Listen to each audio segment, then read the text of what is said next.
La disparition d'Émile, 2 ans et demi, continue de rester un mystère. Un grand avocat fait un rapprochement effroyable entre cette affaire et celle du petit Grégory Villemain. Plus de 2 semaines se sont écoulées depuis la tragique et mystérieuse disparition du petit Émile, 2 ans et demi. Le petit garçon, alors qu'il était auprès de ses grands-parents dans leur résidence secondaire du Haut-Vernay, s'est volatilisé. Après d'importantes fouilles, la vingtaine d'enquêteurs de la section de recherche de Marseille met désormais tout en œuvre pour recouper toutes les informations dans l'espoir de comprendre ce qu'il s'est passé.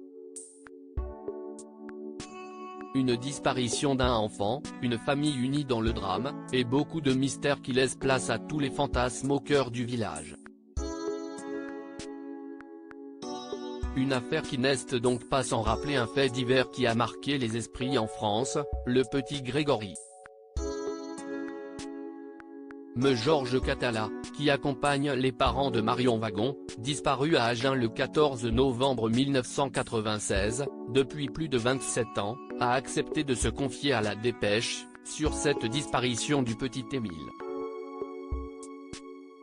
Il fait un rapprochement effroyable entre cette affaire et celle de l'affaire Villemain, affaire criminelle française qui débute le 16 octobre 1984.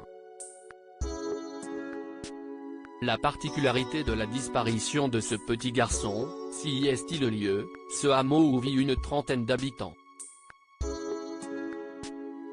Forcément, passé la phase de recherche qui n'a rien donné, les enquêteurs qui connaissent leur métier, et apprennent, du moins je l'espère, de leurs erreurs passées, ne vont pas oublier Leiden, a-t-il fait savoir à nos confrères. Ensuite commence une enquête presque classique.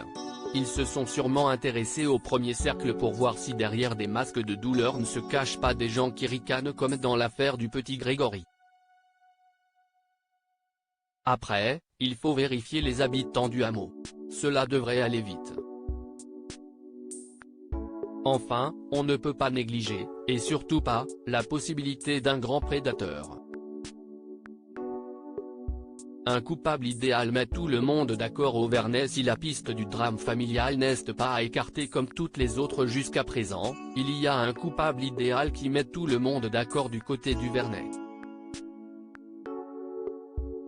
Nos confrères de BFM TV ont ainsi rappelé le profil de ce fils d'une agricultrice de la région, adepte de la vitesse, entendu à plusieurs reprises par les forces de l'ordre.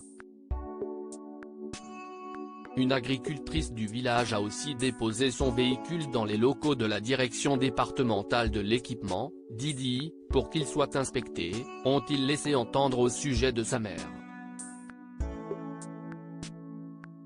Avant de préciser, il a l'habitude de rouler à vive allure avec un tracteur dans les rues du village.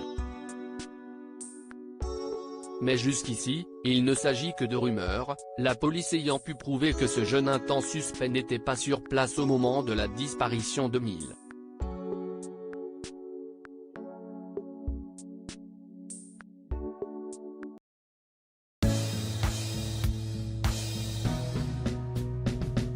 But there's all times through the rough times I think